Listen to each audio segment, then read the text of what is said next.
Right, boys and girls, it's competition time. I know you've all been waiting with bated breath for this. We're going to do a one-take wonder.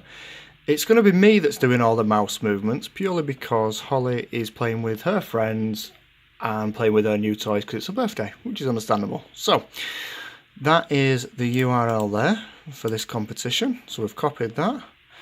There's all the comments. So, who is going to win? Paste that there. Select.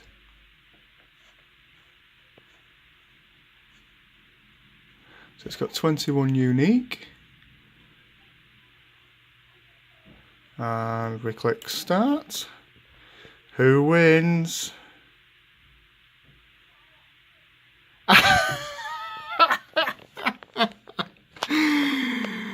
Adam Campion, he wins everything on YouTube. If it wasn't a Mini, it would be a K10 Micro because I like old cars and I had one for my first car which sadly lost to a front end of a Daewoo. I don't think anybody lost to a front end of a Daewoo, so that's a good effort there. So, bear with me and I'll turn the camera. No, in fact, I'm not even going to turn the camera on. You know what you're winning, guys. I was going to show you. Adam has won the Welding Man t-shirt. So, Adam, get in touch with me. You've got my social medias, you've got my WhatsApp, things like that. Get in touch because you have won again. Well done. Thanks for tuning in, guys.